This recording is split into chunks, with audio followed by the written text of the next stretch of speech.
கரூர் காவிரியாற்றில் மணல் குவாரியில் சட்டவிரோதமாக மணல் அள்ளப்படுவது குறித்து வீடியோ ஆதாரங்களுடன் காவிரி ஆறு பாதுகாப்பு இயக்கத்தினர் கோட்டாட்சியரிடம் புகார் அளித்தனர். மேலும் சட்டவிரோத மணல் குவாரி மீது மாவட்ட நிர்வாகம் நடவடிக்கை எடுக்காததால் இன்று இந்திய கம்யூனிஸ்ட் கட்சி மூத்த தலைவர் நல்லக்கண்ணு தலைமையில் அந்த மணல் குவாரியை முற்றுகையிட உள்ளதாக அவர்கள் தெரிவித்தனர்.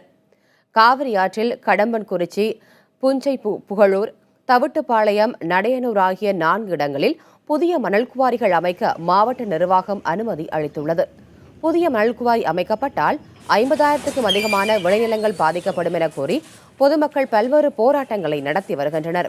இந்நிலையில் கடம்பன்குறிச்சி குவாரியில் மணல் அள்ளுவதற்கான அரசின் விதிமுறைகள் காற்றில் பறக்க விடப்பட்டு விதிமீறல்களுடன் மணல் கொள்ளையடிக்கப்பட்டு வருவதாக பொதுமக்கள் குற்றம் சாட்டுகின்றனர்.